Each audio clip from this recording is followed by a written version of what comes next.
फिर वो चेला वहाँ से भी वो एक दिन फिर दोनों, वो पहले वाला उसका गुरु भाई जो सिद्ध वाला चेला था और स्वयं वो कहीं एक समागम था, कोई संतों का मेला सा भर जाता है एक दरिया के ऊपर, यानी नदी के ऊपर किनारे पर। तो वहाँ दोनों मिल गए 12 वर्ष के बाद। कुशल मंगल हुई तो उस सिद्ध के चेला जो सिद्ध वाली ही साधनाएं कर रहा था, उसने उस तत्वदर्शी कबीरपंथी संत का शिष्य होने वाले अपने गुरु भाई से, अपने मित्र से पूछा कि भी तूने क्या कमाई की 12 वर्ष में। तो कबीरपंथी शिष्य का चेला होने के बाद वो शिष्य कहता है कि मन ने तो भाई सब कुछ पा लिया, कल्याण का मार्ग मिल गया, भक्ति का सही विधि मिल गई, अपनी भक्ति कर रहा हूँ और कल्याण हो जाएगा। कहने लगा कोई तूने सिद्धि प्राप्त करी है तेरे पास कोई? तो बोला भाई ये डड़े डोन की हमने कति जरूरत कोई नहीं। तो वो कहता है सिद्ध का चेला कि देख तने तो जीवन खो दिया अपना, और मैंने 12 वर्ष में सिद्धि प्राप्त की है। क्या की है? जल के ऊपर के ऐसे चला गया परले किनारे जैसे जमीन पर चलता है, और फिर वापस आ गया न्यो का न्यो पट पट पट करता हुआ, और न्यो गर्व से कहता देखा तने तो अपना जीवन खो लिया, मैंने देख कितनी सिद्धि कर ली। वो कबीरपंथी शिष्य का जो चेला था वो कहने लगा भले आदमी तने 12 वर्ष में 2 अन्य की कमाई करी, यो किश्ती वाला एक आना में तो परली तरफ ले जाता है और एक आना में उल्टी छोड़ दे, तने तो 12 वर्ष में 2 अन्य कमाई करी है, क्यों डरे ढो रहा है? फिर वो मित्र था, उसको भी परमात्मा की चाह थी, उसको पूरा ज्ञान समझाया। तो वो भी कहने लगा भाई फिर मन तो जीवन खो दिया, मुझे भी अपने गुरुजी से मुझे भी ये नाम दिला दे, मेरा कल्याण करवा दे। फिर वो शिष्य रोने लग गया जो कबीरपंथी शिष्य का चेला था, फिर वो रोने लग गया। तो वो सिद्ध कहने लगा कि आप क्यों रो रहे हो? तो वो बोला कि वो कबीरपंथी संत बोला कि अभी ईब तेरा कल्याण हो नहीं सकता, मैं इसलिए रो रहा हूँ। अब वो चेला वो सिद्ध कहने लगा भी ऐसी कौन सी बात है, मेरा कल्याण ना हो, मैं ऐसा दुर्भाग्यशाली प्राणी हूँ क्या मेरा कल्याण नहीं होगा जब आपका हो गया? तो उसने कबीरपंथी संत ने कहा कि भाई मेरे गुरुजी शरीर छोड़ गए, यदि मैं तुझे उनसे नाम दिलाता तो वो है नहीं। तो वो इतना ज्ञान तो होता ही है। तो वो सिद्ध कहने लगा भाई वो किसी को अपना उत्तराधिकारी बना के गए होंगे, मैं उससे ले लूँगा नाम, मुझे कल्याण कराना है। कहने लगे तू उससे नाम ले नहीं सकता जिसको वो उत्तराधिकारी बनाकर गए हैं, क्योंकि वो सिद्ध जब वो एक गुरु के चेले थे दोनों, तो जो सिद्ध अभी भी सिद्धि ही कर रहा था वो सीनियर था, और वो कबीरपंथी शिष्य बना वो उस तो जूनियर था उस पहले वाले गुरु के। यहाँ सीनियर जूनियर की बीमारी सारा है। तो इसलिए उसने नो सोचा कि यो सीनियर है मेरे तर मन ने मेरे पास यू नाम ले नहीं सकता, और ले लेगा तो यू कर नहीं सकता, क्योंकि इसके मन में यू काटा खटकेगा कि तुम मेरे पास बाद का लगा हुआ है, इसलिए रो रहा था। तो वो सिद्ध कहने लगा कि भाई ऐसी बात नहीं है, मैं नाम लूँगा, मैंने तो अपना कल्याण करवाना है। मेरे समझ में आ गई तेरी बात सारी, कति डड़े डोल दिए, मैंने जीवन खो दिया, घर छोड़ा इसीलिए था कि भगवान पाऊँ, और मैं पर रूपा के गया। तो उसने कहा कि इस दास को आदेश देकर गए हैं, वो शरीर छोड़ गए थे, और मेरे से नाम आप ले नहीं सकते क्योंकि आप मेरे तो सीनियर थे। उसी समय वो सिद्ध पुरुष जो सिद्धि करता था, सिद्ध बना रहा था, अपने ही जूनियर के पैर पकड़ दिए, चरण टेक दिए, नहीं बोले रही सा सस्ता सौदा, घर का गुरु है, इस तो बढ़िया वस्तु और कहाँ मिलेगी, मैं आपका बच्चा और आप मेरे परम पिता। जब भक्ति करनी है, परमात्मा पाना है, तो इसमें मर्यादा भी तो रखनी पड़ेगी। आप मेरे गुरुदेव, मैं आपका बच्चा, मैंने नाम दे दे, रुका नहीं जाता। तो पुण्यात्माओं ऐसे हमने हर तरह से जो ना अपने आप को सेट करना पड़ेगा। हर प्रकार की बीमारी से निकलना पड़ेगा, मान से, बड़ाई से, ऊंच नीच से, इसे हटना पड़ेगा। तो यहां क्या बताते हैं, एक सिद्धि जल डूब न जाई, एक सिद्धि जल पैर न लाई, एक सिद्धि बो चोले धार है, एक सिद्धि नीतत विचार है। एक बार ये दास कुछ भक्तों को लेकर के सहारनपुर गए थे। सहारनपुर के अंदर एक विशेष स्थान है अपने परमात्मा का, और एक बहुत ही अनमोल उदाहरण है। संत गरीबदास जी, जिनको कबीर परमेश्वर प्राप्त हुए थे, मिले थे छुडानी गांव में। सतलोक से चलकर वो परमेश्वर आए थे, और गरीबदास जी गांव छुडानी, जिला झज्जर, हरियाणा, भारतवर्ष की भूमि पर सन 1717 में उनका जन्म हुआ था। गरीबदास जी का जब 10 वर्ष के हो चुके थे, वो गौओं के पाली गवाले थे खेतों में, वहां परमेश्वर आकर मिले थे।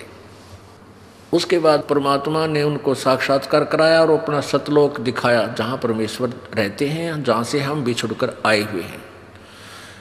तो आगे चल के गरीबदास जी ने परमात्मा कबीर जी की महिमा कलम तोड़ आंखों देखा हाल पूरा लिखा हुआ है, जिसको ग्रंथ सदग्रंथ साहिब हम बोलते हैं, जिनका ये पाठ चल रहा था 3 दिन उस अमरवाणी का।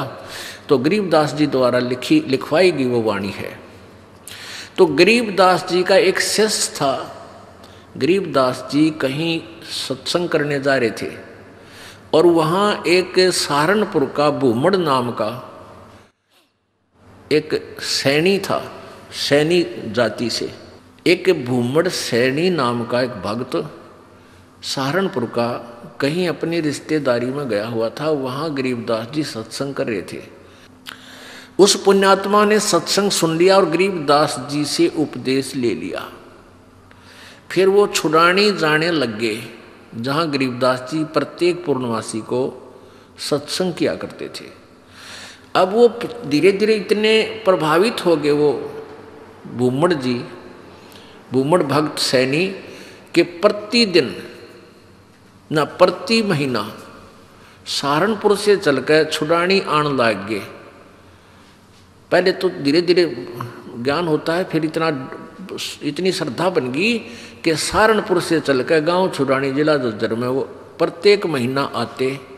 पहले ना तो कोई कन्वेंस थी, ना कोई रास्ते थे, पैदल आना। सहारनपुर से चलकर, सहारनपुर से मेरे ख्याल में झज्जर छुड़ानी गांव 100 किलोमीटर से 150 से 200 किलोमीटर के आसपास है। अब वहाँ से पैदल चलना, और पहले वर्षा के दिनों में ये जैसे बीच में दरियाएं बहा करती थी, उन पर कोई पुल भी नहीं था, वो आते थे। वो ऐसे पिछले 1 वर्ष से ऐसा उसने प्रक्रिया कर ली। अब गरीबदास जी ने कहा, बेटा ऐसे दुख ना पाया कर, तू 1 आधा महीना छोड़ कर आ जाया कर। नहीं बोला, गुरुजी मेरे पर डटया नहीं जाता, मुझसे रुका नहीं जाता। तो गरीबदास जी बोले, कोई बात ना, ले बेटा तेरी मौज है। अब क्या हुआ कि गरीबदास जी ने भादुआ सुदी दूज को शरीर छोड़ना था। उससे पहले उस भगत से कह दिया, बेटा अब तू यहां मत आना, ये मेरा ऑर्डर है, आज के बाद यहां नहीं आएगा। अब भूमड़ रोने लग गया, भूमड़ भगत रोने लग गया। काफी रोता रहा कि गुरुजी ने भाई बड़ा आदेश दिया, क्या बात है, मेरे से कोई त्रुटि बन गई, कोई गलती होगी मेरे से। परमात्मा गरीबदास जी बोले, बेटा क्यों रो रहा है? कि जी यूँ रो रहा हूँ, मुझ दास से कोई गलती तो नहीं बन गई, आपने यहाँ न आने का, आपके दर्शन ना करने का आदेश दे दिया। परमात्मा ने कहा, गरीबदास जी ने कहा कि दर्शन ना करने का आदेश नहीं दिया मैंने, यहाँ न आने का आदेश दिया है। मैं तेरे पास वहीं आऊँगा बेटा। बालक मैंने शादी कर दी, 4 लड़के थे, 2 लड़की गरीबदास जी के पास संतान थी।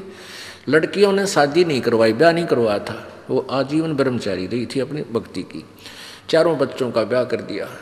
अब मैं फ्री हूँ बेटा, वहाँ आऊँगा तेरे पास, और तेरा बाग है बताते हैं वहाँ। अच्छा हाँ जी, आपकी दया है, आपकी कृपा से ही तो सब कुछ हो रहा है।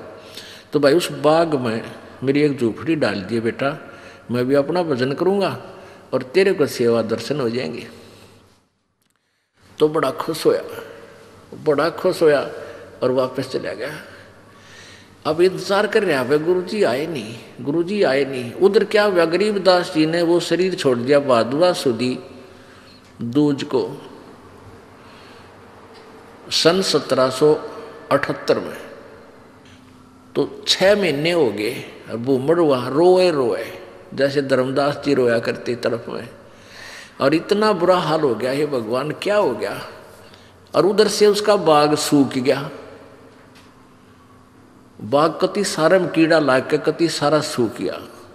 उसने सोची भाई मेरे भगवत जरूर अवश्य गलती बनी है जब गुरुदेव ने मुझे वहाँ दर्शन करने की मनाही कर दी, और इधर से यहाँ मेरा बाग सूख गया। अपने आप को कोस रहा है, अपने अवगुणों को ढूंढ रहा है, मैंने कौन सी गलती ऐसी कर दी जो गुरु जी रूस के मेरे थे। तो 6 महीने रोता रहा। बसंत पंचमी के दिन गरीबदास जी भादुआ में शरीर छोड़ के बसंत पंचमी के दिन उसी शरीर में 61 साल की आयु के शरीर में, और वह भूमड़ के घर पर जाकर सच्चाई बोल दी। अब भूमड़ चरणों में पड़कर खूब रोया, है भगवान मन तेने सोच ली थी कि मेरे से कोई गलती बन गई गुरुदेव, आप रुष्ट हो गया, पाए कोई ना। गरीबदास जी बोले भाई कोई बात ना बेटा, थोड़ा सा लेट हो गया, मैंने काम हो गया था। और भाई मेरा जो ना उस बाग में झूपड़ी डाल दे, जो तेरे बाग है ना, या घर में तो मैं नहीं रह पाऊंगा, वहाँ के एकांत में भगत भजन कराया करूँगा। तो भूमड़ बोला महाराज जी वहाँ तो बाग तो सूख गया। गरीबदास जी बोले सूख के बाग में झोपड़ी डाल दे मेरी, कोई बात नहीं। अब गुरु जी की आज्ञा पाकर उसने वहाँ एक झोपड़ी एक हट बना दी फूस फास डाल के। अब ते पाछे वो सारा बाग हरा भरा हो गया। गरीबदास जी वहाँ बैठते ही सारा नगर देखने आया, वो पूरा शहर देख, छोटा गांव था जब ये शहर बरवाला जितना, सहारनपुर, यानी 200 वर्ष पहले की बात है। तो सारा गांव नगर देखना आया, और बहुत से उस चमत्कार से भाई भूमड़ कहे मेरे ये गुरुजी हैं जिनकी मैं रोज महिमा गाया करता था, ये बड़े सिद्धि युक्त हैं, बड़े पहुँचे हुए महात्मा हैं, और भाई बहुत से मुसलमान और हिंदू गरीबदास जी के शिष्य वहाँ हो गए।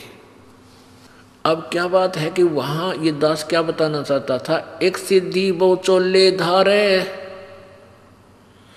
एक सिद्धि नी तत्व विचारे। वहां एक लाल दास नाम का सिद्ध पुरुष था, उसका भी जहां गरीबदास जी का आश्रम बना हुआ छोटा सा, जहां उन्होंने दोबारा शरीर छोड़ा था, उसके साथ में ही 300-400 फुट की दूरी पर लाल दास जी का बहुत बड़ा मंदिर बना रखा है। वो शिव विष्णु पुजारी था। अब क्या हुआ कि वहाँ 35 वर्ष तक गरीबदास जी उसी रूप में रहे।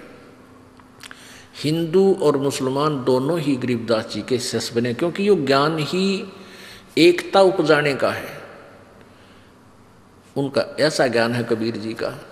तो वहाँ शहर सहारनपुर शहर के अंदर एक आश्रम बना हुआ है, भूमड़ का पूरा घर था, वो उसका संतान नहीं थी, परमात्मा ने उसका कल्याण करना था, इसलिए उसको झंझट में फंसाया नहीं। तो उसने सारा ही अपना घर भी आश्रम के रूप में बना दिया था। आज भी वहाँ विद्यमान है। गरीबदास जी की परंपरा का एक आधा कोई भक्त वहाँ रह रहा है, ये दास देख के आया था। तो वहाँ 35 वर्ष की आयु के बाद शरीर छोड़ दिया, तो वहाँ उस बाग के अंदर ही उस शव को अंतिम संस्कार वहाँ दफना रखा है वो शरीर।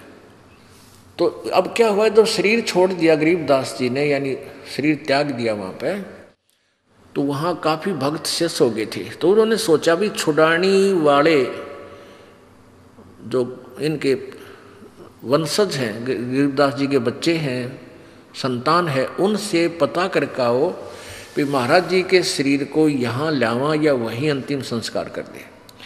2 घोड़ों पर 2 व्यक्ति सहारनपुर से चले, छुड़ानी आए। तो उनसे कहा कि भाई ऐसे ऐसे गुरुजी ने शरीर त्याग दिया है, महाराज गरीबदास जी ने, यानी आपके दादा ने, परदादा ने, पिताजी ने, जैसे भी उनके नेक थे। तो सहारनपुर में, और आप बताओ क्या करना है उनको, यहाँ कहो तो यहाँ लाएं कोई बैलगाड़ी में डाल के, और या ये कहो कि वही अंतिम संस्कार कर दें तो वो आप साथ चलो हमारे, उनका अंतिम संस्कार कर देते हैं। गांव वाले कहते हैं भाई तुम क्या कहने लगे, वो उनके गरीबदास जी के वंशज यानी पोता पोती बेटा बेटी कहने लगे कि क्या कह रहे हो भगता आप, गरीबदास जी यानी गुरु महाराज तो 35 वर्ष पहले शरीर छोड़ दिया था और ये इनकी यादगार बना रखी। छुडानी में एक छतरी बना रखी है, छतरी साहब बोल रहे हैं उसको, जहाँ गरीबदास जी के शरीर का अंतिम संस्कार करा था, वो एक यादगार बना रखी है। वो छोटी सी थी, अब तो बहुत बड़ा मंदिर गाड़ दिया इनने, एक छोटी सी थी जैसे आम यादगार सी बना देते हैं, ज़्यादा से ज़्यादा 10 फुट 5-7 फुट की ऊंची और 10 बाई 10 फुट चौड़ी। वो आज भी न्यो के न्यो विद्वान है जो ओरिजिनल है। उसके बाद उसके ऊपर और कुछ बना दिया, तो सारे गवाही के दे अरुआ न्यो के ना भाई महाराज जी तो वहाँ शरीर छोड़ रखा है सहारनपुर में। तो उनका ना यकीन होया, 2 व्यक्ति घोड़े पर सवार होकर वहाँ से घोड़े लेकर और फिर वहाँ पहुँचे, वहाँ जाकर देखा जो कहते शरीर, और वही गरीबदास जी वहाँ शरीर छोड़ रखे। तो छुड़ानी वाले बोले भाई इनकी लीला तो अपरंपार है, यही अंतिम संस्कार कर दो, वहाँ तो पहले हो चुका है। तो वो वही अंतिम संस्कार यानी नीचे एज इट इज शरीर दफना दिया, ऊपर यादगार बना रखी। ये दास वहाँ गया सन 1998 में, तो वहाँ देखा, यही बिल्कुल क्लियर देखने के लिए सच्चाई है या कैसा है, बिल्कुल सच्चाई पाई। और वहाँ विराजमान एक लेडी संत थी, उसने बताई कि जी ऐसे ऐसे सारी कहानी सत्य है। उनके समय का वहाँ एक पलंग भी है जिस पर गरीबदास जी विश्राम किया करते थे, वहाँ ग्रंथ साहब भी यही लिखा हुआ था, हस्तलिखित उनके पास विद्वान है। फिर वो देखा जा करके वो बाग में जहाँ उनका अंतिम संस्कार किया था, तो वो यादगार जो बना रखी थी वह लगभग 150 वर्ष पुरानी होकर के जीर्ण शीर्ण सी हो रही थी। तो हमने उनसे कहा कि आपकी आज्ञा हो तो हम इसको दोबारा रिकन्स्ट्रक्ट कर दें, न तो पड़ेगी को गिर के किसी चोट लगेगी, कोई दर्शक होगा तो। वो कहने लगे जी ऐसे कर दो।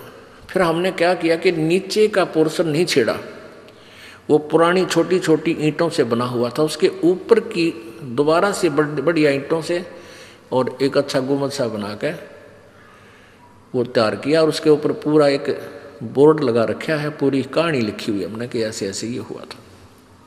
अब कहने का भाव ये है दास का कि उन्हीं के साथ में एक लाल दास जी थे, तो उनके बारे में क्या प्रसिद्ध था कि वो अपने भक्तों के निकलता था तो मांगने जाता था आहार। एक कहता था मेरे पास हमारे घर भी आए थे लालदास जी, एक दूसरे शहर में कहता था यहाँ भी लालदास जी आए थे। तो वो एक सिद्धि बहुचोलेधार है, उसके पास एक हल्दी की गांठ थी या हल्दी की एक ही गांठ थी, यानी एक सिद्धि थी, उससे महात्मा पाया गया। लालदास जी के क्या करते, उसने अपना नियम बना रखा था, वो सिद्धि से यानी वहाँ जाता था, गंगा पर स्नान करके आता था प्रतिदिन, सुबह उठता और गंगा पर स्नान करने जाता था और शाम को वो वापस आ जाता था। अब सुबह 4 बजे चलता, शाम ने आता, ऐसे उसने अपना मनमुखी नियम बना रखा था। एक बार वो बीमार हो गया, बीमार हो गया तो चिंतित हुआ।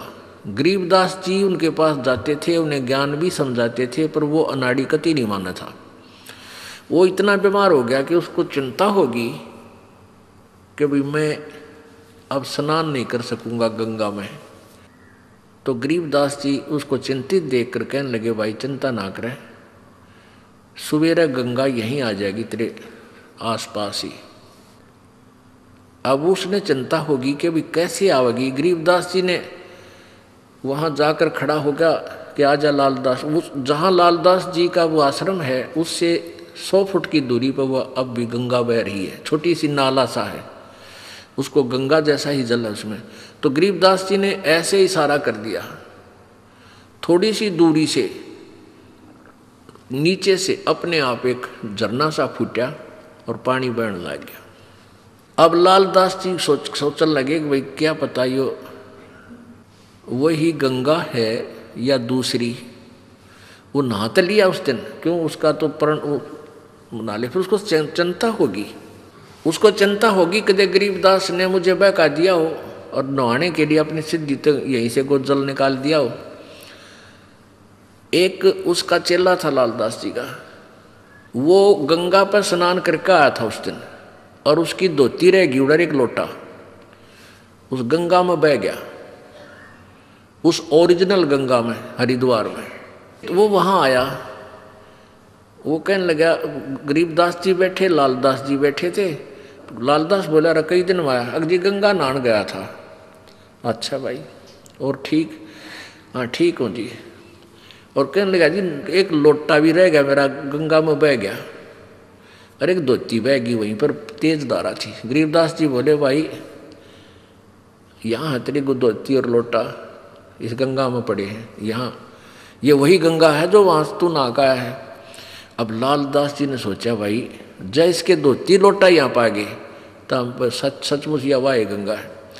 दोनों तीनों उठ कर गए, वो धोती लोटा वहीं, वह लोटा धोती और पड़ धोकर वहीं पड़े, उन पैर साथ में गांठ कर, वैसे कच्चा ही गांठ था।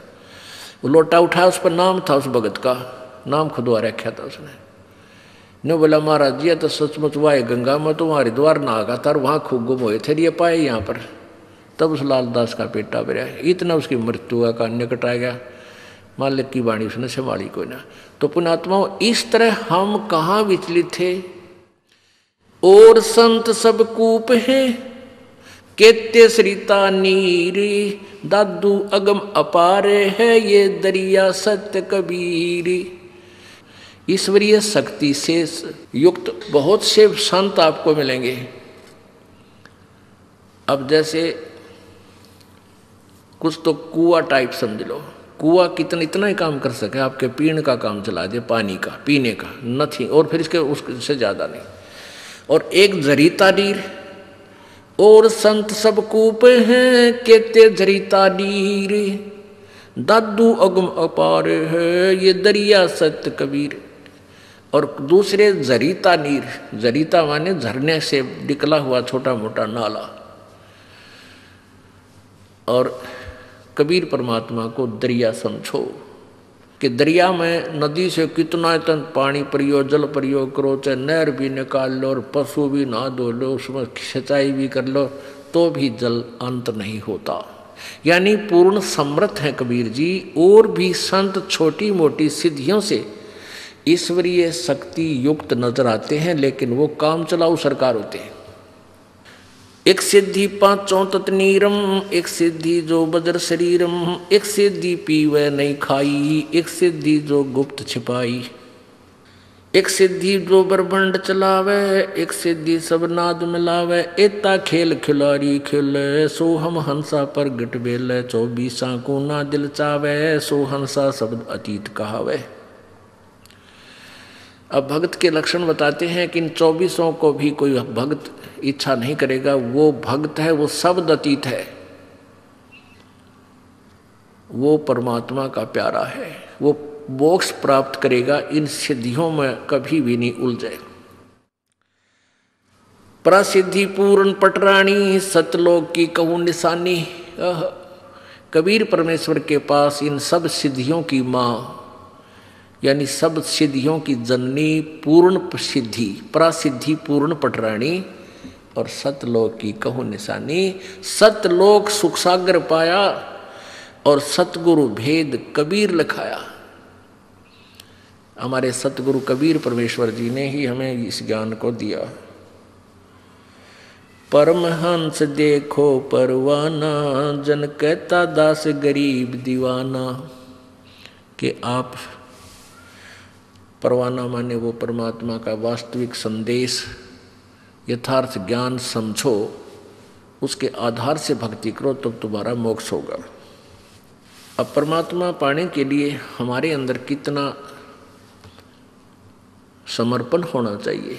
जैसे हम पहले कहते थे, तन मन धन सब तेरा, तेरा तुझको अर्पण, क्या लागे मेरा। और चवन्नी दान नहीं कराया करते, चवन्ने नहीं दिया करते।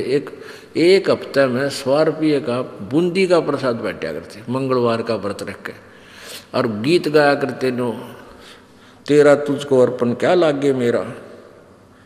अब हम क्या कर रहे हैं, अब एक एक भक्त ऐसे बढ़ चढ़कर परमात्मा की प्यारी आत्मा इतने उभर रहे हैं, उनकी कथा सुना दो तो आप हैरान रह जाओ, किस प्रकार समर्पित है मालिक पर, फिर किस तरह उनको परमात्मा दोनों हाथों दे रहा है। देते को हर देत है जहां तहां से आने, अणदेवा मांगत फिरो फिर परमात्मा सुने ना काने। जो दान करता है उसको भगवान अवश्य देगा, ये नियम है ईश्वर का। लेकिन कहाँ, सुपात्र को दान दे, कुपात्र को नहीं। अब जैसे अपने उपजाऊ खेत में बीज बोओगे, समार पाक अच्छी तरह, तो डूंडा पाटेगा, यानी 1 एकड़ में 70 मन गेहूं हो जा। अर्जा की तक कालर में अर्थात रे ही में जाकर बो दोगे उतना ही बीज, वो बीज भी जल जाएगा। यानी कुपात्र इन झूठे गुरुओं के पास दान दिया भी आपका नहीं फल है। सुपात्र यानी अपने यथार्थ अपनी डहर में बोए, डहर में, डहर का अर्थ है उपजाऊ जमीन, उसमें बोए, फिर देखो कितना उपजा। यानी पूर्ण संत के माध्यम से किया हुआ दान आपको बहुत गुना वापस होकर मिलता है। और नी इच्छा जो दान करते हैं बगैर किसी मनोकामना के, उसके दोनों फल हैं। वो भक्ति में भी उसका जो है ना फल मिलता है, भक्ति में भी वो ऐड हो जाता है। जैसे परमात्मा कबीर जी कहते हैं, चिड़ी चोंच भर ले गई नदी न गट्टो नीरे, दान दिए धन घटे नहीं नो कह रे साहिब कबीर। परमात्मा अपनी मोर मार कर कह रहे हैं, अपना गवाही दे रहे हैं कि जैसे जल से चिड़िया चोंच भर लेगी दरिया से नदी तक, उसमें कोई फर्क नहीं पड़ता। इसी प्रकार आप दान करते हो, उस दान के देने से जैसे नदी का दान दिए धन घटे नहीं। आप कितनी कमाई करते हो विचार कर लो, आप कितना धन कमाते हो जिस दिन से आप अपने पैरों पर खड़े होते हो और जिस दिन तुम्हारा अंत होगा। और फिर उसकी रेसों में कितना दान करते हो, जैसे दरिया में तो एक चोंच चढ़ी लेगी हो, इतना ही दान आप कर पाते हो। बाकी सारा या काल व्यवस्था में ही लगा जाते हो, लग ही जाता है। फिर उसका उस चढ़ी वाले चोंच का यानी थोड़े से दान किए हुए का आपको कितना फल परमात्मा देता। इस जन्म में सुखी करे और आगे जन्म में ये कई हजार गुना बना और दरिया पावे, यदि सुचारू विधिवत दान किया जाता है तो। वैसे ड्रामेबाजी अपनी मर्जी से दान करना, उसका कोई लाभ नहीं होगा। अपने आत्मा कई बातें आ जाती हैं जो तत्व ज्ञान है, और हम बालक हैं, भक्ति मार्ग में हमें ज्ञान नहीं था। एक तरफ तो ये कहते हैं बस जो जैसा कर्म करेगा उसको फल अवश्य मिलेगा, पाप करो चाहे पुण्य करो। और एक तरफ से परमात्मा कहते हैं गुरु बिन माला फेरते गुरु बिन देते दान, गुरु बिन दोनों निष्फल हैं चाहे पूछो वेद पुराण। अब गुरु जी के द्वारा दान नहीं किया गया वो व्यर्थ है, निष्फल है, बेकार है, ये भी कह रहे हैं। फिर ये भी कहते हैं मन तो पावेगा अपना किया रे, भोगेगा अपना किया रे। मन तू पावेगा अपना किया रे, भोगेगा अपना किया रे। ये दोनों बात क्यों करवाई? हाँ, इसका भी एक एग्जाम्पल है।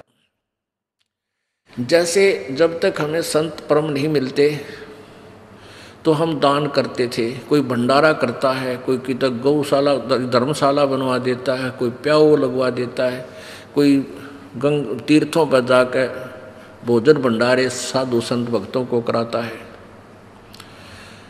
उसका भी फल मिलता है, व्यर्थ नहीं है। और वो व्यर्थ भी है। ये दोनों बात कैसे हैं? ऐसे हैं कि जैसे किसी ने पुण्य बहुत कर दिया और परम संत मिला नहीं, झूठे गुरुओं का भी आड़ ले ली, झूठे गुरु भी बना रखे हैं, वो नकली हैं, तो वो क्या होगा कि उसका किया हुआ पुण्य उसे अवश्य मिलेगा। अगले जन्म में वो कुत्ता बन जाएगा। आपने देखा होगा कई कुत्ते, ड्राइवर तो होता मनुष्य और कुत्ता बैठा है माल्य काली का सीट पे, बैक सीट पे, और शीशे में झांकी में गन्नू देखा है बैठ के, बाढ़ मुँह काट गए, और मुनस उसका ड्राइवर है और उसका पालतू कुत्ता। और उस कुत्ते के लिए अलग से एक रूम होता है, और 2 हफ्ते में 2 बार वेटरनरी सर्जन यानी डंगरा का डॉक्टर उसकी चेकअप करके जाता है। 3 बार उसका स्नान कराया जाता है, सुबह सुबह सैर सपट्टे करा के लाता है, और बढ़िया भोजन आहार उसको मिलता है। जन साधारण मनुष्य को भी इतना अच्छी ट्रीटमेंट, इतनी सुविधा नहीं मिलती जो कि उस कुत्ते को मिली हुई है। अब उस नालायक प्राणी ने दान तो किया, और उस दान का, उस पुण्य का फल भी उसको मिल गया, पर मिला कुत्ते के रूप में। यदि वो परम संत की शरण में होता तो उसको मान ले पार ना होता तो ये सुविधा मिलती, कार भी मिलती, वेटरनरी सारी सुविधाएं मिलती, कूलर लगा हुआ उसके रूम में ये भी मिलता, और जो आज कुत्ते के रूप में मिली उसने। और मनुष्य जीवन होता तो कहीं ना उस जन्म में किता न किता परमात्मा की प्यारी आत्मा कोई संत फिर मिल जाता। अब उसने दान किया, वो किया हुआ कर्म मिला, अपना किया हुआ पा लिया, लेकिन कुत्ते के रूप में। आज तो उसने सारी सुविधा मिल गई, जो दान पुण्य किए थे भंडारे भंडूरे, और अगले जन्म में वो सूअर बनेगा। फिर क्या मिलेगा? फिर वो मिलेगा जो बता भी नहीं सकते हम, यहाँ कहते विश्रम आवे, वो मिलेगा उसको खाने के लिए। तो कहने का भाव ये, परमात्मा हमें हर तरह से चौकस करना चाहते हैं कि जो तुम कर रहे हो फल वो भी मिलेगा, लेकिन वो फल यूजलेस होगा। गुरु बिन माला फेरते, गुरु बिन देते दाने, गुरु बिन दोनों निष्फल हैं, चाहे पूछो वेद पुराण।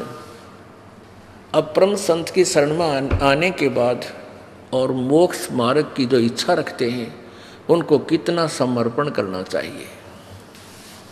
तन मन शीस ईश अपने पे, तन मन शीस ईश अपने पे, पहले में चोट चढ़ावे जब कोई राम भक्त गत पावे हो जी, जब कोई राम भक्त गत पावे हो जी। तन मन शीस ईश अपने पे, तन मन शीस ईश अपने पे, पहले में चोट चढ़ावे जब कोई राम भक्त गत पावे हो जी, जब कोई राम भक्त गत पावे हो जी। भाई सतगुरु तिलक अजप्पा माला, युक्त जटा रखवावे, सतगुरु तिलक अजप्पा माला, युक्त जटा रखवावे। जत को पीन सत का चोला, भीतर बेख बनावे जब कोई राम भगत गत पावे हो जी, जब कोई राम भगत गत पावे हो जी।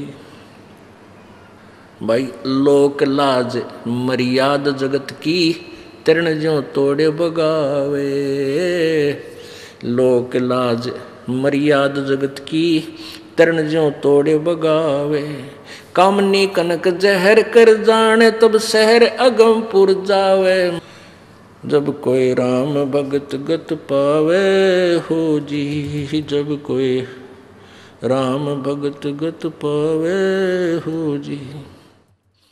कामनी कनक जहर कर जाने, तब शहर अगमपुर जावे, जब कोई राम भगत गत पावे हो जी, जब कोई राम भक्त गत पावे हो जी।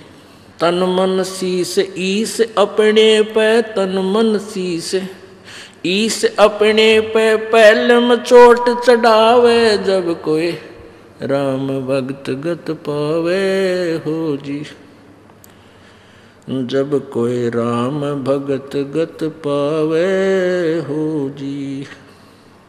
भाई जो पति व्रता पति से राती, आन पुरुष ना भावे, जो पति व्रता पति से राती आन पुरुष ना भावे, बस पीहर में सुरत प्रीतम न्यो कोई ध्यान लगावे, जब कोई राम भगत गत पावे हो जी, जब कोई राम भक्त गत पावे हो जी। भाई नंदा स्तुति मान बढ़ाई मन से मारे गिरावे, निंदा स्तुति मान बढ़ाई मन से मारे गिरावे, अष्ट सिद्धि की अटक न माने वो आगे कदम बढ़ावे, जब कोई राम भक्त गत पावे हो जी, जब कोई राम भक्त गत पावे हो जी। भाई आशा नदी उलट के डाटे आडा बंद लगावे, आशा नदी उलट के डाटे आडा बंद लगावे, बवजल खार समुंदर माही बोहर ना खोड़ मिलावे, जब कोई राम भक्त गत पावे हो जी, जब कोई राम भक्त गत पावे हो जी। भाई गगन महल गोबिंद गुमानी पलक माहे पहुँचावे, गगन महल गोबिंद गुमानी गगन माहे पहुँचावे, नितानंद माटी का मंदिर ये नूर तेज हो जावे, जब कोई राम भगत गत पावे हो जी। अब क्या बताते हैं, देखो नितानंद जी ये विष्णु जी के उपासक थे, और जैसा कि आपको बताया जाता है कि खेल का मैदान है ये भगवान वाला। अब जो जिला स्तर पर खेलते हैं उनके भी नियम वही हैं, और जो इंटरनेशनल स्तर पर चले जाते हैं खिलाड़ी उनके भी मर्यादा और नियम यही होते हैं। तो ये सभी पर लागू है, ये इस तरह के जो क्रियाएं हैं तो सभी करेंगे तभी वो अपने इष्ट धाम को प्राप्त कर सकेंगे। पहले तो गुरु पूरा हो और फिर समर्पण हो। तन मन शीश कैसे देना होता है, सिर काट कर नहीं देना। एक गुरु के 4-5 चेले थे और उनको शिक्षा देते थे, यही सेम ही गाइड होता है, सबकी एक जैसी गाइडेंस होती है। भाई गुरु जी को की आज्ञा का पालन अवश्य करना चाहिए, तभी जो है शिष्य गुरु जी से लाभ प्राप्त कर सकता है। भाई जो गुरु बचन पे डट गे कट गे फंद 84 के, कट गे फंद 84 के। वस्तु मिली ठोड़ की ठोड़ मिट गी मन पापी की दौड़, वस्तु मिली ठोड़ की ठोड़ मिट गी मन पापी की दौड़। भरम मिटे मथुरा काशी के, भरम मिटे मथुरा काशी के। भाई जो गुरु बचन पर डट गे रकट गे फंद 84 के। यानी इस तरह की कथाएं तो आम व्यक्ति भी बताता रहता है कि जो परम संत की बात को स्वीकार कर लेता है और गुरु जी के वचन का पालन करता है, आज्ञा का पालन करता है, वही गुरु जी जैसा भी जिस सत्र का वो गुरु है वो उसका लाभ विशेष तभी प्राप्त करता है। तो एक दिन उस शिष्य गुरुदेव ने उन चेलों को यही कथा सुनाई, भाई गुरु जी की आज्ञा का पालन तो शिष्य नहीं करता, उसकी भक्ति नष्ट हो जाती है। और कुछ देर के बाद कहता है कि बच्चों आओ, तुम एक मेरा आदेश है कि मेरे सिर में 5-5 जूते मारो। अब चेले राम फंस गए धर्म संकट में।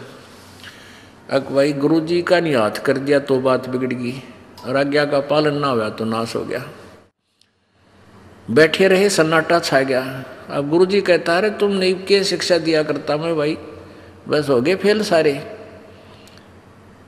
अब बैठे रहे, एक चेला उठा अपना जूता निकाल के और गुरु जी के चरणों के पास बैठ कर अपने सिर में 5 मारे, पट पट।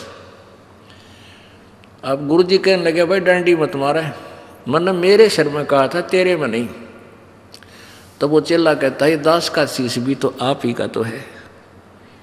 तो ये विवेक से समर्पण करना है, इतनी ही बात है कि गुरु जी की आज्ञा का यही पालन है कि जैसे गुरु जी कहे उस प्रत्येक मर्यादा का पालन करें। अब गुरु जी क्या कहेंगे, बेटा भक्ति कराया करो, परमात्मा ना भूलियो, बुराई छोड़ दो, बीड़ी शराब मांस तम्बाकू मत पीना। जब तुम ये ना मानोगे तो फिर किसी भगत क्यों रेड हो, यहाँ आने का फायदा क्या तुम्हारा। तो ये आज्ञा का पालन तक ये शीश देना है। और भाई सत्संग में जरूर आया करो, 100 काम छोड़ कर आया करो, ये आदेश होता है गुरु जी का। और यही पालन नहीं करोगे फिर भगत किसे, फिर लाभ इसे टिंडे मिलेंगे तुम न जिसे करोगे। अब क्या बताते हैं, तन मन शीस ईस अपने पे पहले चोट चढ़ावे जब कोई राम भगत कत पावे। यानी ये ब्लाइंड फेथ का मार्ग है, भक्ति मार्ग। ब्लाइंड फेथ गुरु जी पर करना होगा। अब इस ब्लाइंड फेथ का लाभ उठा लिया नकली गुरुओं ने। अब भगत श्रद्धालु चले जाते हैं, गुरु जी जो कहते हैं भाई सही है। देखा है लाखों करोड़ों शिष्य ऋषि नकलियां के फंसे बैठे हैं, उनकी कोई थ्योरी नहीं, ABC नहीं जानते वह, और वहाँ बेचारे नहीं बैठे रहते। वह गुरु जी जो कहते हैं सही है, क्योंकि वो श्रद्धालु गणे हैं, वो पुण्य आत्मा ज़्यादा है। और वो नकलियां उनका सूत बैठ गया, लाभ मिल गया। वो कि मैं अटपट मारे जाओ, गुरु बच्चे नो सिर लाते रहते। हाँ बहुत ठीक बताई। लेकिन इस तत्व ज्ञान को समझ कर फिर समर्पण करें, फिर अग्रम अग्रम नहीं रहने चाहिए। जिस दिन नाम ले लेते हो आप, उसके बाद नाम लेने से पहले हमने इतने ग्रंथ बना रखे, सारे पढ़ कर देख लो। बना तो भगवान ने रखे थे, हमने तो उनको सरलार्थ करके सिंपल वे से समझा के एक पुस्तक बना रखी है। पहले पूरी अपना सारा संशय दूर करके फिर नाम लेना चाहिए, फिर समर्पण करें जब आपका बात समझ में आ जाता है। और नाम लेने के बाद फिर तुम सोचते हो ऐसा नहीं होता, गुरु जी क्या बता रहे हैं ऐसा ठीक नहीं है, वहाँ भी आपका नाम खंड हो रहा है। फिर ब्लाइंड फेथ करना चाहिए आपने। गुरु जी जो करे फाइनल, क्योंकि आप तो बालक हो, गुरु जी एक टीचर होता है। आप टीचर किस दृष्टिकोण से आपको समझा रहा है, आपकी बुद्धि वहाँ पहुँच भी नहीं रही, इसलिए आप यूँ कह रहे हो ना ऐसा तो ना लगता, ऐसा तो ठीक नहीं है। तो ये नहीं होना चाहिए। ये तो नाम लेने तो पहले होना चाहिए आप में, उसकी पूरी क्लियर करो उस कंसेप्ट को, फिर नाम ले लो। तो क्या बताते हैं भाई, सतगुरु तिलक अजब पामाड़ा युक्त जटा रखवावे। अब जैसे ऊपर बाल बूढ़ रखवा ले हैं, इतने बड़े बड़े दाढ़ी बढ़वा ली, या केवल एक कोपीन बांध कर सारा नी वस्त्र रहते एक लंगोट बांध लिया। कहते हैं ये लोग दिखावाकरण की आवश्यकता नहीं है। सतगुरु तिलक, तिलक जैसे आप लगाते हैं या माथे पे बिंदी सी, कहते हैं गुरु जी को यहाँ रखो, यानी शीश सिर पे माथे का तिलक, यानी अति पूजनीय। सतगुरु तो तेरा तिलक होना चाहिए, यानी उसको समर्पण होना चाहिए तेरा सब कुछ। और अजप्पा माला जो नाम दे रखा है श्वास का, वो अजप्पा माला, अजप्पा जाप होता है, वो तेरी माला, उसका स्मरण करता रहना। और युक्त जटा रखवावे, युक्ति जो साधन गुरु जी ने बताया है, जो विधि बताई है, वो तेरी जटा है, उसकी उसी तरह तू चल, यानी ऊपरली जटा की जरूरत नहीं। और जत को पीन, यानी एक इष्ट पर आधारित रहना। व्यभिचारणी भक्ति मत करना, गीता जी में भी मना किया है। जो अव्यभिचारणी भक्ति करते हैं वही उस परम पिता को प्राप्त होते हैं। व्यभिचारणी भक्ति होती है एक इष्ट की बजाय 36 इष्ट, 36 देवताएं पूजा करे, वो व्यभिचारणी। जैसे एक लड़की अपने पति पर आश्रित ना हो करके अन्य पुरुष गमन करती हैं, तो वो व्यभिचारणी कहलाती है। तो कहते हैं ऐसे नहीं चलेगा, केवल एक इष्ट और एक ही गुरु, नथिंग एल्स, जो वो बताओ वही करना होगा। तो यहाँ कहते हैं जत को पीन और सत का चोला, यानी पूरा खरा रहे, बकवाद नहीं करे, मन में दोष नहीं रखे, और भीतर वेख बनावे, अंदर अंदर साधु बने, बाहर दिखावा नहीं। नम्रता आवे, शुद्धता आवे, बुराई से दूर हो, चोरी चप्पा जारी नहीं करे, झूठ नहीं बोला, ये तेरा अंदर भेख बनावे। सत्य, सत्य का चोला भीतर भेख बनावे। फिर क्या कमाल करते हैं, क्योंकि ये मर्यादा करनी पड़ती है। लोक लाज मर्याद जगत की, और तरण जो तोड़ बगावे। जैसे मीराबाई ने तोड़ी एक ठाकरों के घर में जन्म होके, और रविदास जी एक शूद्र जाति के महात्मा से नाम लिया, उसने लोक लाज को डीकड़े की तरह तोड़ के फेंक दिया और वो परमात्मा पाई। लोक लाज मर्यादा जगत की, जो हमने मर्यादा बना रखी है, क्या बना रखी है, बात में जाओगा भाई, और बेबे बहन वहाँ पाटड़ा बिछावेगी और नु कहेगी भाई आड़े खड़ा और मैं तेरी पूजा करूँगी। उसका तिलक लावेगी, उसकी आरती करेगी। क्यों? एक 4 अन्य फालतू दे दे भाई, सारा रोला यूँ है। अरे ओ भाई पहले भी वही था, आज भी वही है। आपका बहन भाई का एक नाता विशेष हो है और बहन का हक है आप भाई जावे अपनी बहन के दुख में पहले दुखी हो जाकर बात वाले दिन क्यों ड्रामा करे। पहले पूछा बेबे इतने पैसे की आवश्यकता वो बता, और चीज़ चाहिए वह बता, उसकी आवश्यक वस्तु पहले ही प्रबंध कर दे, उस दिन ड्रामा नहीं करे। तो ये इस तरह की जो कहानी है ये लोक लाद, ये मर्यादा जगत की बनाई हुई मर्यादाओं को ये नहीं करे। जैसे रक्षाबंधन बनाती है बहनें, भाई पर जाती है, भाई का रक्षाबंधन बांधती है कि तू मेरी रक्षा करिए। एक बहन कह रही थी रक्षाबंधन को मैं गई हुई थी अपने भाई का रक्षाबंधन बांधने के लिए और भाई दुर्घटना में ग्रस्त हो गया, भाई की लाश मेरे पास आ गई। बताओ वो ईब समझ में आवा है कि वो बेचारा मेरी रक्षा कहाँ करेगा जो अपनी ना कर सका। तो क्यों ना उस परमात्मा के बांधे हम जाकर रक्षाबंधन कबीर परमात्मा की शरण में आए, उस सूत्र से बंध जाए जो सबकी रक्षा करता है। तो इस तरह की जो मर्यादाएं हैं ये हमने तरण की तरह यानी डीकड़ा सा तोड़ कर फेंकना पड़ेगा।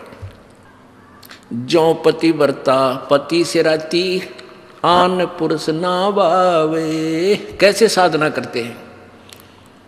कहते बस है पीहर में सुरत प्रीतम में नो कोई ध्यान लगा। ये हमारा मेडिटेशन। जैसे लड़की का ब्याह हो गया, शादी कर दी, पति के पास चली गई, फिर वह महीने 20 दिन के अपने घर के लिए अपने पीहर आ जाती है, मायके आ जाती है, तो उसका एक पल भी अपने पति से दूर मन नहीं होता और ना घर क्या न बेरा उसके मन में क्या सोच रही है, क्योंकि स्वाभाविक होता है। बच्चा जहाँ रहने लग जाता है वहाँ हर एक क्रिया में उसका ध्यान रहता है, भाई भैंस ना प्याई होंगी, फलाना काम ना कराया होगा, पति कदे भूखा रह गया हो, यानी 100 तरह की उस मन में उसको पता भी नहीं को वो क्या सोच रही है। तो जो पति भरता पति से राती आन पुरुष निभावे, चाहे सोने का बन के खड़ा हो जाए दूसरा पुरुष, और पति भरता लड़की के मन में वो स्वप्न में भी नहीं आ सकता। तो ऐसे एक इष्ट और ऐसी लगन कि बस पी हर में और सुरत प्रीतम में, भाई नो मेडिटेशन लावे। ये है मेडिटेशन हमारा। भाई नंदा सतुति मान बढ़ाई मन से मारे गिरावे। मान लिया आपकी कोई निंदा करता है, करने दे, बालक है इसने इतना बेरा है। और कोई आपकी सुखी बड़ाई करता है, भाई वो बड़ाई करे समझ लो कि मैं मांगण आया तेरे पे, सीधा गायो। ये पति सीधी सी बात समझ लो संसारिक लोगों की। अगर आपकी बड़ाई करता है तो आपसे कुछ वस्तु उसने प्राप्त करनी है, ना तो यू कोई नहीं डूम की तरह गीत गावे। और वैसे कोई निंदा कर रहा है तू तो भाई न्यू करता है, कहाँ धक्के खान जावे है वहाँ के रखा है, देखो वो तीसरे दिन सत्संग में जावे है, वो निंदा करता है तो उसकी तरफ भी ध्यान नहीं दे, करने दे, इसलिए करता रहेगा। इसको क्या पता बालक है। निंदा स्तुति और मान बढ़ाई मन से मार गिरावे, अष्ट सिद्धि की अटक ना माने आगे कदम बढ़ावे। इन 8 सिद्धियां बेरा था कि इन 8 सिद्धि भी आ जाता तो भी इसकी तरफ ध्यान नहीं दे, भक्ति में मोक्ष की तरफ चले। बोलो सतगुरुदेव। बहन जी नमस्कार। नमस्कार। क्या नाम है आपका? रश्मि कटारे। रश्मि जी कहाँ से आए आप? इंदौर मध्य प्रदेश। रश्मि जी, संत रामपाल जी महाराज से नाम दीक्षा लेने से पहले आप क्या भक्ति करते थे? मैं संत रामपाल जी महाराज से नाम उपदेश लेने से पहले बहुत ज़्यादा शिव भगवान की भक्ति करती थी। मतलब मुझे महाकाल जाना ही है, हर सावन में अभिषेक करना ही है, ऐसा था। मतलब बचपन से लेके मतलब जब तक सदगुरु रामपाल जी महाराज के शरण में नहीं आई थी, मुझे ज्ञान नहीं मिला था, उसके पहले तक मैंने यही सारी चीज़ें की है। माता पूजना, जो नॉर्मल चीज़ें जो घर में होती हैं भक्ति की, वो सारी चीज़ें की हैं। आप संत रामपाल जी महाराज से कैसे जुड़े? मैं सदगुरु रामपाल महाराज जी के शरण में, मेरे साथ क्लासमेट थे कॉलेज में राहुल जी, उन्होंने मुझे ज्ञान गंगा पुस्तक दी थी। पहले समझाया था कि ऐसा ऐसा ज्ञान है जो सदग्रंथों के माध्यम से संत रामपाल जी महाराज जी दे रहे हैं। उस वक्त थोड़ा गुस्सा आया था कि मतलब शिव भगवान से ऊपर किसी को मानती नहीं थी। फिर जब देखा, शुरुआत की पढ़ना ज्ञान गंगा, तो फिर सारी चीज़ें मिली, सत्संग की मुझे चिप मिली राहुल जी से। उसके बाद मुझे पूरा ज्ञान हुआ। मैंने गीता जी भी देखी जो संत रामपाल जी महाराज जी ने बता रखे थे सारे प्रमाण। उसके बाद मैंने संत रामपाल महाराज जी से अरदास लगाई थी, क्योंकि मेरे परिवार वालों से मैंने बोला था कि मुझे सतलोक आश्रम बरवाला जाना है, तो उन्होंने मुझे साफ मना कर दिया था कि नहीं, बिल्कुल भी नहीं। थोड़ा माने थे वो कि जाना है। उस वक्त मेरे पापा की तबीयत भी ख़राब चल रही थी, उन्होंने मना किया कि इसको भेज दो, फिर बोला कि नहीं भेजना नहीं है, किसी के साथ नहीं भेजना ऐसा। फिर मैंने कबीर साहब से प्रार्थना की थी कि परमात्मा मुझे आना है आश्रम में, सतलोक आश्रम में। फिर उसके बाद ऐसा चेंज हुआ कि मेरी फैमिली में मेरे पापा, मैं और मेरी मम्मा, हम तीनों बरवाला आश्रम पहुँचे। तो इस तरीके से मैं सतगुरु रामपाल महाराज जी के शरण में जुड़ी हूँ। रश्मि जी, आपने संत रामपाल जी महाराज से नाम दीक्षा ली, तो आपको उसके बाद क्या लाभ मिले? सबसे पहला लाभ ये हुआ कि सच्चे भगवान के बारे में पता चला, जो कि संत रामपाल महाराज जी ने सारे सदग्रंथों में से, चाहे वो हिंदू, मुस्लिम, सिख, ईसाई किसी के भी हों, उनमें से निकाल के हमें बताया है कि वो एक मालिक, जो हम बोलते हैं कि सबका मालिक कौन है, एक वो कबीर साहब है, उनके बारे में सारे प्रमाण दिए हैं। दूसरा ये कि जब मैं बरवाला आश्रम पहुंची थी, सतलोक बरवाला आश्रम, तो जब मैं संत रामपाल महाराज जी से आशीर्वाद लेने गई तो उन्होंने जब मेरे सिर पे हाथ रखा, क्योंकि मेरी पूरी बॉडी में मतलब तकलीफ़ें बहुत थी, बुखार, तो मतलब हर हफ्ते डॉक्टर के पास जाना है ऐसा था, बॉडी पेन, लेग दर्द होना वो हमेशा रहता था। उसके लिए मेरी मम्मा पता नहीं घासलेट का तेल पता नहीं क्या क्या मुझे लगाती रहती थी नानी जी से पूछ पूछ के। फिर जब उन्होंने मुझे सिर पर हाथ रखा सतगुरु रामपाल महाराज जी ने, तो मेरे शरीर में पूरे में थरथरी हो गई। उसके बाद से मुझे बॉडी पेन तो हुआ ही नहीं है। साल भर में एक बार कभी बुखार आ जाता है, फीवर आ जाता है, तो वो बहुत बड़ी बात है। उसके अलावा मुझे मतलब कभी भी बुखार नहीं आया। दूसरा लाभ ये कि नाम उपदेश लेने के 1-1.5 महीने बाद मुझे चिकन पॉक्स हो गया था, जिसे लोग मतलब माता निकलना कहते हैं। एक रात को मुझे बहुत ज़्यादा बॉडी पेन हो रहा था, मतलब ना मैं इधर हो पा रही थी और ना मैं इधर हो पा रही थी। इस कारण से मतलब मैंने कबीर साहब की बहुत महिमा सुन रखी थी, जो भी मतलब उनके आश्रम में लोग जाते हैं, है ना, तो उसी कारण मैंने गुस्से में उनसे बोल दिया कि आपकी तो इतनी महिमा मैंने सुन रखी है कबीर साहब, तो वो कष्ट जो मुझे हो रहा है वो हट क्यों नहीं रहा, वो दर्द मुझे हो रहा है, मैं सो नहीं पा रही हूँ, मुझे सोना है। इतने ही मैंने बोला था गुस्से में, और मेरी आंखें बंद हो गई। उसके थोड़ी सी देर बाद जब मैंने आंखें खोली हैं तब मुझे सामने कबीर साहब दिख रहे हैं, बहुत नूरी, बहुत सुंदर। मैं मतलब बता नहीं सकती हूँ कि वो कितने सुंदर दिखते हैं। और जैसे एक मम्मा एक छोटे से बेबी को खिलौनों से खिलाते हैं, उस तरीके से उन्होंने मुझे खिलाया है। उस वक्त वो मुझे देख के मुस्कुरा रहे हैं और मैं उन्हें देख के मुस्कुरा रही हूँ। और उसके बाद जब मेरी आंखें बंद हुई हैं, वो डायरेक्ट सुबह के टाइम पे जब मैं उठी, कहाँ दर्द था कुछ भी किसी को मतलब पता ही नहीं चला। पूरी रात अच्छे से निकली, कुछ भी दर्द कष्ट नहीं हुआ। तीसरा ये कि मेरी मम्मा को भी संत रामपाल महाराज जी दर्शन दे चुके हैं। वो कहीं पर तीर्थ करने गए हुए थे, तो वहाँ पर वो कोई नागफन है, वहाँ पर गुफा है, वहाँ पर बैठे हुए थे। तो उन्होंने सिर्फ इतना बोला कि परमात्मा हमको आपको कहाँ कहाँ ढूंढना पड़ रहा है। इतने में संत रामपाल महाराज जी के रूप में एक पर्सन वहाँ पर खड़ा है, उन्हें देख के मुस्कुरा रहा है। उसी पर पूरा कबीर साहब का ऊपर उनके ऊपर फोटो लगा हुआ है। रश्मि जी, आप आज की युवा पीढ़ी को, जो आज पढ़े लिखे लोग हैं, वो संत रामपाल जी महाराज के बारे में तरह तरह की अफवाहों से घिरे रहते हैं, उन लोगों को आप क्या कहना चाहेंगे? उन लोगों को मैं यही मैसेज देना चाहूँगी कि प्लीज़, जो आसपास के लोग या मीडिया आपको बता रही है उस पर विश्वास ना करें। आप उस बारे में जानने की कोशिश करें कि वहाँ एक्चुअल हुआ क्या था, वो जानने की कोशिश करें जो आपके सामने नहीं है पर एक्चुअल में है, जो आपको हर एक बंदा आज आके बता रहा है पर आप उसे मान नहीं रहे।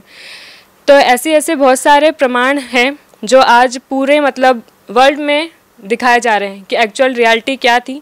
तो उसे देखें, उसे समझें और उस ज्ञान को समझें। संत रामपाल महाराज जी ने प्रमाणों के साथ सदग्रंथों से दिया है। आप भगत समाज को क्या संदेश देना चाहते हैं?